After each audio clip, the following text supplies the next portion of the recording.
Qué gusto, qué alegría, qué bendición estar nuevamente junto a ustedes. Para su servidor Gabriel Moreno, es una bendición muy grande saber que ustedes nos acompañan y por ustedes oramos para que la paz, la bendición, el amor de Jesús cubra sus vidas, llene sus familias y que cada vez que nos encontremos aquí en Lecciones de Esperanza podamos seguir aprendiendo del grande amor de Dios y los planes que Dios tiene acerca de cada uno de nosotros. Nuestra gratitud y nuestro cariño a todos ustedes en el lugar del mundo donde estén viéndonos. Gracias, recuerden invitar a otros a que puedan disfrutar de este lindo contenido para que también sus vidas sean impactadas con el amor y el poder de Jesús. Y para esta ocasión, para el tema de hoy, tenemos un invitado que Dios ha permitido que venga a acompañarnos para ayudarnos a clarificar algunos puntos importantes para nuestra vida al estudiar la palabra, en especial el libro de Apocalipsis, que es un libro con tremendas lecciones para nosotros. Y le hablo a ustedes del pastor Kevin Mendoza. Pastor Kevin, gracias por la compañía, muy amable. Pastor Gabriel, con mucho cariño, gracias por la invitación. Bueno, para los que no conocen, aunque ya el pastor Kevin ha sido invitado y casi de la casa, pastor Kevin Mendoza en este momento es el pastor del distrito La Ceja, aquí en el oriente antioqueño. Algún día cuando vengan por aquí a Colombia, a Medellín, puedan disfrutar de una vista lindísima, un clima muy agradable y una gente linda allí en el oriente, que cada día es más impactada con el amor de Jesús también. Amén. Pastor, estamos, y gente, amigos, queridos que nos ven y nos escuchan, estamos en una época de muchas confusiones, en muchos aspectos, hay muchas voces, ¿no? La gente escucha o lee un material y encuentra algo y de pronto escucha otra cosa o ve otro canal de televisión o otra emisora y escucha algo distinto y la gente queda como perpleja. Hay confusión también a veces sobre temas políticos en el mundo, algunos dan por sentado una posición, otros hablan de otra forma y la gente dice, bueno, ¿a quién le creemos hoy en día, verdad? Y la confusión parece como está reinando en muchos espacios del ser humano. Pero hay una buena noticia en medio de esa confusión, es que la Biblia, este libro maravilloso que tenemos en la mano y que es el libro como guía para nuestra lección de esperanza, siempre será la mejor forma para aclarar nuestro pensamiento, saber cuál es el camino seguro y hacia dónde avanzar. Precisamente, apreciados amigos y gente linda que nos ve y nos escucha, y Pastor Kevin, la Biblia habla de esa confusión y de un conflicto que se da. Y esa confusión es resultado y hace parte de la estrategia del enemigo en ese conflicto, ¿cierto? Y la Biblia allí nos presenta en el libro de Apocalipsis, habla de dos mujeres con unos atuendos distintos, con unas características especiales cada una de ellas. ¿Cómo describe la Biblia a la iglesia de Dios? Y bueno, primero eso, ¿cómo describe la Biblia a la iglesia de Dios? ¿Qué figura utiliza allí hablando de esas dos mujeres representadas en Apocalipsis, pastor? Pastor, gracias por lo que acabas de decir. En un conflicto, en una guerra, la primera víctima es la verdad. Y en este conflicto cósmico en el que nosotros nos encontramos, la verdad es la primera víctima y porque muere la verdad, entonces reina la confusión. Hoy día asistimos a la época de la humanidad donde los seres humanos son incapaces de definir algo tan simple como qué es una mujer. Ok, interesante. ¿Qué es un hombre? O sea, hemos llegado a erosionar los fundamentos de lo elemental, lo obvio, lo básico, el sentido común. Nos hemos vuelto especialistas en la técnica, pero estamos completamente confundidos en lo que tiene que ver con lo existencial, con lo profundo, con lo fundamental. Y me encantó, me llegó como tú lo decías, pero nosotros tenemos esperanza. Amén, así es. Aunque en el mundo haya confusión, el que quiera encontrar en la palabra de Dios su guía no estará confundido. Amén. El Señor le va a dar, aunque afuera haya mucha confusión, dentro la va a tener clara. Y es la meta, ¿no? Porque a veces hay gente que dice, en el mundo hay confusión. Bueno, eso es triste, pero el más triste sería que no solo en el mundo hubiera confusión, sino que en la mente del Hijo de Dios también hubiera confusión. Pero si la hay, Dios nos ama igual y aquí está su palabra para ayudarnos a entender mejor las cosas, para darnos una guía en este tiempo tan difícil. Y Apocalipsis es un grito de victoria. Apocalipsis es una canción de gozo, De hecho, en el Apocalipsis es el segundo libro donde más canciones hay después de los Salmos en la Biblia.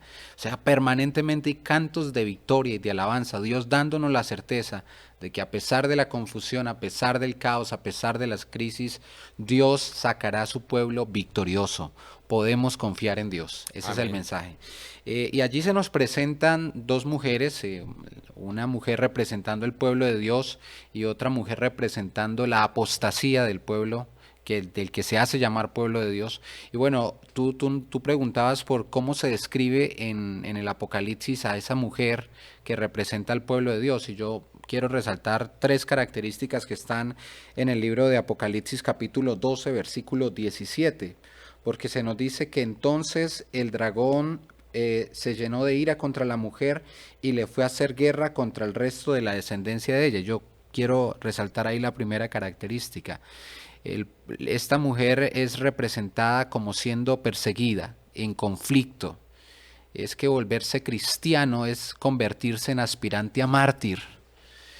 Muchas veces ser fiel a Dios te va a llevar al conflicto, a la contradicción. Y yo oro para que el Señor te dé la firmeza de convicciones y la dulzura de los modales, porque tienes que aceptar que como hijo de Dios vas a tener conflictos. Entonces, la primera característica está en conflicto. La segunda característica es que guarda los mandamientos de Dios. Y esa palabra guardar, o sea, está interiorizada dentro de su ser, es parte de su identidad fundamental y tiene el testimonio de Jesucristo. Ahora yo quisiera que avancemos un poquito más y no solo pensemos que guardar los mandamientos es como los 10 mandamientos del checklist, 10 cositas que yo hago y si las cumplo pues estoy bien, si no, no, aquí se trata es de la ley de amor interiorizada que nos lleva a reflejar el carácter de Cristo Jesús a quienes nos rodean y al mundo entero. Esas son las características de la mujer que representa al pueblo de Dios, pastor.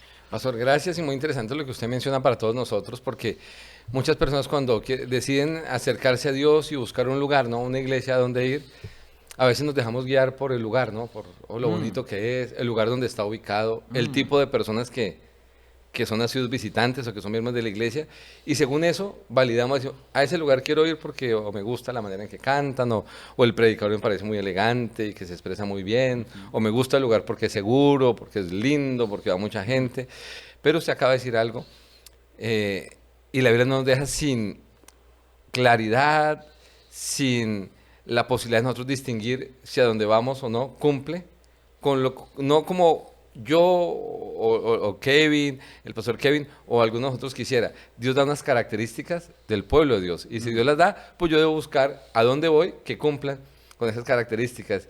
Y entonces una de las que usted mencionaba ahorita era que no es muy popular, o sea, cuando habla de persecución, ¿cierto? Es que no mucha gente recibe bien el mensaje que se da y de hecho eso no es nuevo.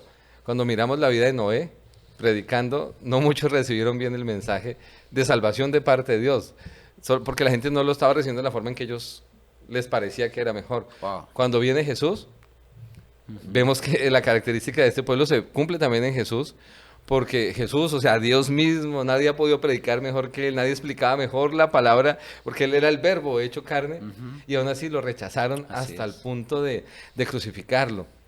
Entonces, qué importante que no nos dejemos guiar por, ¿cierto? Por lo majestuoso del lugar, por cuánta gente de allí es importante, popular, sino que cumpla, y esa persecución se da, creo yo, pastor, lo que usted mencionaba, a base de las dos siguientes Exacto. características. Guarda los mandamientos de Dios. Hoy la gente no quiere compromisos, no quiere que se le coloquen ciertas normas que ni siquiera son de una iglesia o de alguien, sino dadas por Dios, y quieren vivir a su manera, y a veces se olvidan que en la vida del cristiano es ser igual a Cristo. O sea, más que ir a un lugar elegante. Entonces, gracias porque estas características creo que nos ayudan a todos en este conflicto. Escuchaba estos días, hace un ratito, o unos días atrás, vino una persona a hablar sobre el tema de las religiones en el mundo y hablaba de que, pues solo en América, entre Norte, Centro y Suramérica, hay más de 120.000 denominaciones Wow. cristianas y todos aseveran tener la verdad. O sea, ninguno le dice a alguien, no, ven a nuestra iglesia, no tenemos la verdad, pero somos amables.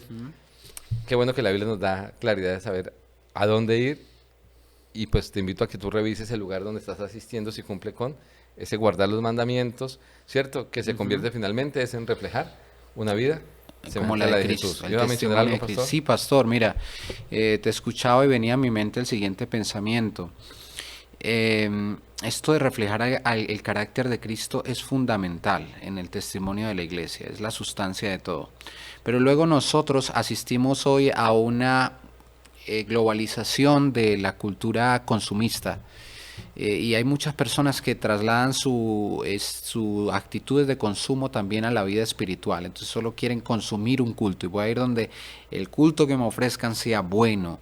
Y claro, es responsabilidad de quienes lideramos la iglesia que el culto sea una experiencia de conexión real con Dios, pero nunca deberíamos llevar una actitud de consumo hacia la iglesia, debemos llevar una actitud de adoración y de misión a la iglesia. Ese es un punto para resaltar. Gracias, pastor, gracias por eso. Ahora, pastor, también se nos menciona cuál es la reacción de Satanás contra el pueblo de Dios. ¿Qué decía hacer Satanás en contra de ellos? Ahí creo que menciona algo de eso. Bueno, Satanás persigue al pueblo de Dios Hace porque guerra, no ¿cierto? logra corromperlo. Entonces, el primer esfuerzo de Satanás antes de perseguir es tratar de corromper al pueblo de Dios. Entonces, yo diría que en un sentido podríamos decir que hoy en gran parte del mundo estamos en esa etapa donde el diablo está tratando de corromper el pueblo de Dios. Todavía no está persiguiendo el pueblo de Dios, no en estas latitudes. ¿Hay persecución en otros lugares del mundo? Sí, cerca del 30% de la población humana todavía vive sin libertad religiosa. El libro El conflicto de los siglos y otros más están proscritos en varias naciones del mundo. Entonces, hay persecución, sí, pero lo que Satanás trata de hacer con esta mujer o con este pueblo es corromperlo, o sea, trasladar gente del pueblo de Dios al pueblo apóstata, dañar el pueblo de Dios, pero luego también, entonces cuando no logra dañar, corromper a los que no logre corromper, entonces siembra odio en las personas que los rodean sin ninguna justificación y desencadena persecución. Persecuciones que primero son muy sutiles, pero que luego se van acrecentando hasta llegar a los extremos que hemos tenido en muchas ocasiones y que aquí en Colombia, pastor, han sido una realidad. Yo me acabo de terminar un libro que habla sobre la historia del adventismo en Colombia, fascinante. Esa época donde los liberales decían que los adventistas eran conservadores, los conservadores decían que los adventistas eran liberales, que estos eran antipapistas, por todo lo perseguían, no tenían lugar donde huir. Pero el Señor estuvo con su pueblo y aquí vamos, pero tenemos un mapa profético que nos invita a aprovechar este tiempo de tranquilidad, siendo conscientes de que ahora Satanás trata de corromper y que pronto empezará a perseguir también. O sea que otro elemento que vemos aquí es un pueblo que es fiel, que guarda los mandamientos, que refleja el carácter de Jesús, pero que es perseguido por el enemigo. Y veo que esa característica se da en el pueblo de Dios, lo registra así la Biblia, lo acabamos de leer, Apocalipsis 12, 17, pero lo vemos a lo largo de la historia de la Biblia, ¿no? A los grandes profetas que Dios llamaba, a muchos los colocaban en cisternas, a muchos los asesinaron, los torturaron. De hecho, si miramos la vida de los discípulos de Jesús, de los 12, solo uno murió de muerte natural, pero luego de ser rescatado de manera milagrosa porque fue enviado, ¿cierto?, a una olla con aceite hirviendo.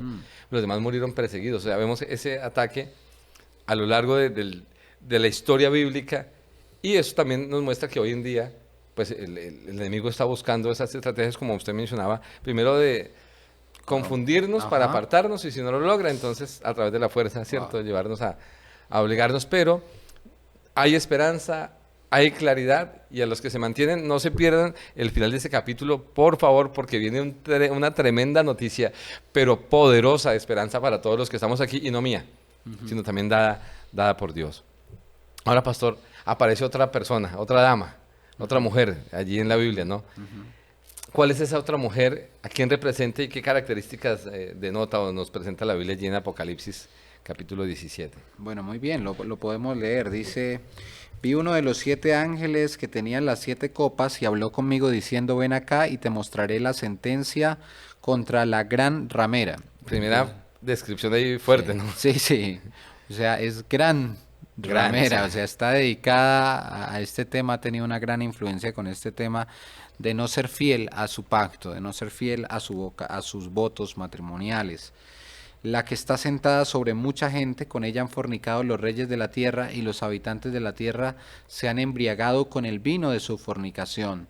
Me llevó en el espíritu al desierto, y vi una mujer sentada sobre una bestia escarlata, llena de nombres de blasfemia, que tenía 7 cabezas y 10 cuernos. La mujer estaba vestida de púrpura y escarlata, adornada de oro, piedras preciosas, y tenía en la mano un cáliz lleno de oro, de abominaciones y de la inmundicia de su fornicación. Y en su frente tenía un nombre escrito, un misterio: Babilonia la grande, la madre de las rameras y de las abominaciones de la tierra. Y el versículo 6 dice: y vi a la mujer ebria de la sangre de los santos y de la sangre de los mártires de Jesús. Bueno, esta mujer, lo que yo quisiera resaltar es que no es fea. No es fea y no es pobre. Es una mujer muy, muy bien vestida, y es una mujer llena de opulencia. Y luego también se nos dice que está sentada sobre muchas aguas, una referencia, y que ha fornicado con los reyes de la tierra, es decir, tiene mucho poder. Y recurre a los reyes de la tierra para legitimarse, para tener autoridad. O sea, qué interesante esto, ¿no? Porque el mensaje cristiano no apela a la cohesión de la ley gubernamental. O sea, el cristiano no aspira a cambiar las leyes de un país, aspira a cambiar la conciencia de sus ciudadanos.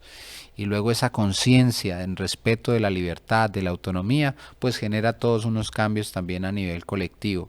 Pero esta mujer no, esta mujer quiere imponer a través de los reyes de la tierra su mensaje, sus ideas, sus doctrinas. Y también se nos dice que estaba ebria de la sangre de los mártires, de los santos de Dios. Entonces ahí encontramos unas características, ¿no? Es poderosa, es rica, y utiliza a los reyes de la tierra para legitimarse, para imponer sus ideas, para dar su mensaje. Y luego también está llena de la culpa del sacrificio y del martirio de los santos de Dios a lo largo de la historia. Esta mujer representa a una religión institucionalizada, ojo pues, institucionalizada, que a lo largo de la historia ha cumplido las características que acabo de mencionar, que aún hoy sigue vigente y que aún hoy sigue teniendo muchísimo poder, dueña de bancos, dueña de muchas cosas en este mundo. Y veo ahí un contraste, pastor, en ese conflicto, en esa confusión. Mientras una no es muy popular y no recibe la aceptación de muchos, la otra, la escarlata que acabamos de leer, dice que han fornicado con los reyes de la tierra, ¿cierto? Y los habitantes de la tierra han sido embriagados con el vino de su fornicación. O sea, ella sí atrae a través del vino que les da, ¿cierto? Los envuelve y sí genera como cierta cercanía y cierta familiaridad y mayor aceptación con otras. Pero entonces qué interesante que aquí ya nos empieza a dar como una luz importante, y es una invitación de Dios a todos nosotros a evaluar dónde estamos, ¿cierto? Que es una parte a veces compleja, pero es necesaria para saber que vamos por el camino correcto y que estamos dentro de una iglesia que hace parte de ese pueblo, no descrito por alguien, sino descrito por Dios como el pueblo de Dios. O alguien puede estar diciendo, oye, espérate, porque yo veo que mi iglesia no cumple con las características del pueblo de Dios, sino con la otra, ¿no? Entonces... Pastor, sí, y de pronto hay una anotación, y es que el mismo pueblo de Dios puede sentirse propenso en algunos momentos a imitar las conductas de la otra mujer, ¿no? Entonces este tema de la relación con los poderosos de la tierra es fascinante, porque creo que debemos tener buenas relaciones públicas. Tú y yo hemos compartido algunos escenarios en torno a esto, pero nuestra dependencia final viene de Dios. Y podemos confiar en que Dios no necesita mis contactos para cumplir sus propósitos. Él es soberano, Él es poderoso. Y esta iglesia, ¿qué necesita? ¿Qué necesita esta iglesia de Dios? ¿Qué necesitamos nosotros? Una entrega plena al Señor, el dominio completo del Espíritu Santo en nuestras vidas, y de ahí en adelante lo demás viene por añadidura. Pastor, aquí se menciona, aparte de describirla, una influencia tremenda que tiene, ¿cierto? ¿Cuál es esa influencia y por qué es como tan peligrosa esa influencia de esa mujer escarlata?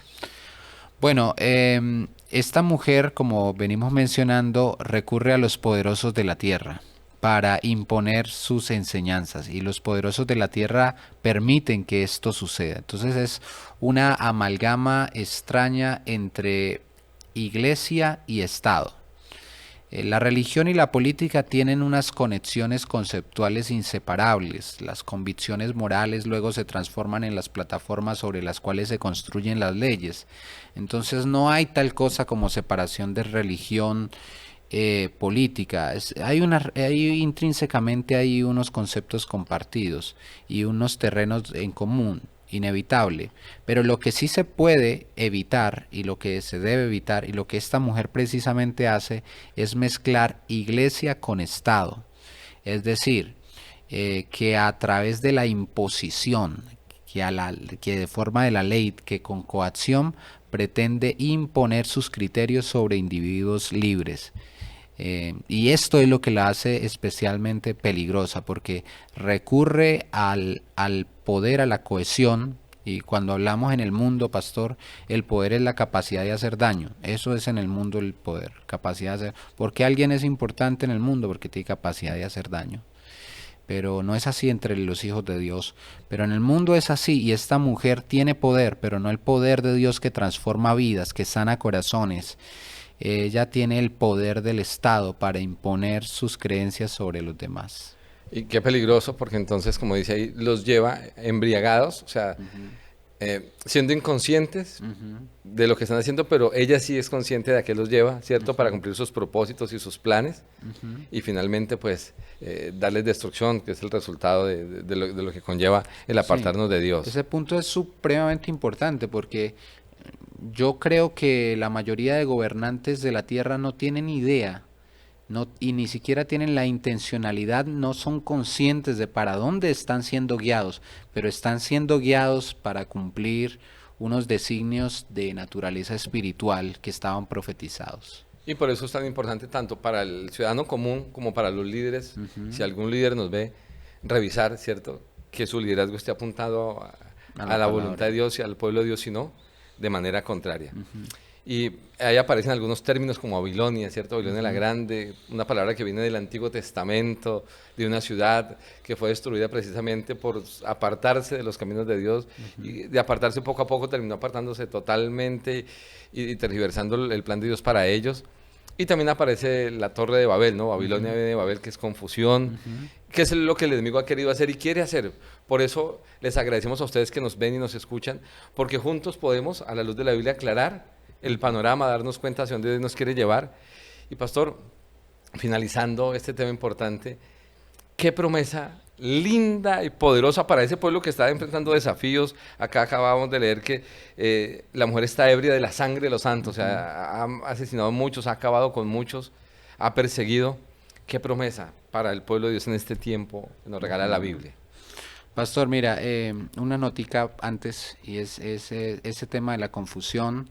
Babilonia era un sobrenombre que se le tenía en el tiempo del Nuevo Testamento para la ciudad de Roma. Babilonia era confusión en el Antiguo Testamento, donde el pueblo de Dios fue llevado, y aquí se usa la confusión hasta con las imágenes, ¿no? Había un debate sobre el tema de las imágenes, si están prohibidas en la Biblia o no.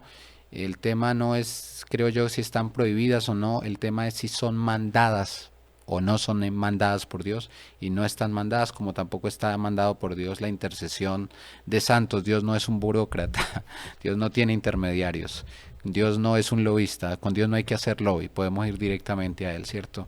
Y la gran promesa, pastor, que yo quiero resaltar es que en el Apocalipsis se nos dice que cuando Juan vio a los redimidos, vio una multitud tan grande que nadie podía contar. Entonces nosotros decimos el camino es estrecho, la puerta es angosta, son muchas luchas, sí son muchas luchas, pero cuando Juan vio a los redimidos no vio poquitos, vio muchos, muchos van a ser salvos. Dice que nadie podía contar el número de los redimidos. Gloria a Dios, porque a pesar de todas estas confusiones, de todas estas luchas, muchísimos, pero muchísimos serán salvos, y por la gracia del Señor esperamos que nosotros estemos entre ellos. Así es, pastor. Y por ejemplo, mira Apocalipsis 17:14, hay una promesa linda, dice, pelearán contra el Cordero. O sea, esa mujer escarlata peleará contra Cristo, que es el Cordero de Dios, y contra su pueblo. Dice, pero el Cordero, o sea, Cristo, Amén. los vencerá, porque es Señor de señores y Rey de reyes, y los que están con Él son llamados elegidos y fieles. Amén. O sea, esa iglesia perseguida, esa iglesia fiel, al final tiene una recompensa y es victoria. Una victoria ganada por Cristo, pero que se acredita a ellos. Una iglesia que al final cumplirá el propósito de Dios, independientemente de toda la oposición que se pueda hacer. Ese pueblo fiel que refleja a Jesús vencerá. Y por eso ese texto es tan lindo, porque hoy Dios dice que tú puedes ser un vencedor, una vencedora. Amén. Que en esas luchas de la vida, en esos desafíos espirituales, Dios te va a animar, Dios te va a dar la sabiduría, te va a dar la fuerza, la capacidad para ir adelante y para mantenerte. Y cuando Jesús regrese, podamos ser de este grupo de los victoriosos, de los fieles que gozaremos de una eternidad con Jesús. Gloria a Dios. Pastor, gracias por el tiempo, gracias por la compañía, por estar aquí con nosotros. Con gusto. Gracias a ustedes que nos ven y nos escuchan, y cerramos con una oración, si nos lo permiten. Oremos. Buen Dios, Señor, mil gracias. Mil gracias porque en un mundo confuso, donde muchas veces las personas no saben hacia dónde ir, no saben en quién creer o en qué creer, tu palabra siempre es la guía segura. Es la brújula que nos conduce en dirección correcta y nos conecta con el Dios poderoso. Gracias porque hoy nos muestra, Señor, características de tu pueblo, características de un pueblo que atacará a los fieles de Dios, pero al final, Señor, los que hacen parte de esa iglesia de Dios, de ese pueblo escogido por Dios, de esos fieles, recibirán una victoria otorgada por Jesús. Gracias porque lo más complejo lo hace el cielo por nosotros. Gracias porque en un mundo, Señor, muy difícil para los fieles de Dios, hay esperanza. Y hay seguridad, no basada en lo que dice el hombre, sino basada en lo que dices tú. Así que queremos dejar a quienes nos ven y nos escuchan, para que tú llenen sus vidas de la seguridad, para avanzar en su vida espiritual, para mantenerse fieles y firmes a ti, Señor. Para no dejar que sus creencias puedan ser, Señor, movidas, sino que todo lo que digan y ellos puedan creer esté fundamentado en una así dice el Señor. Gracias por la compañía del pastor Kevin, bendícele a él, su salud, su ministerio. Que quienes nos ven y nos escuchan, tu paz sea una realidad, tu amor les cubra y, Señor, juntos podamos disfrutar de una eternidad a tu lado. Amén. Pues lo pedimos en Jesús. Amén. Amén. Pastor, muchísimas gracias, muy amable. Y a ustedes, que la bendición, que la paz, el amor de Jesús les cubra, y les esperamos muy pronto en un nuevo capítulo de Lecciones de Esperanza.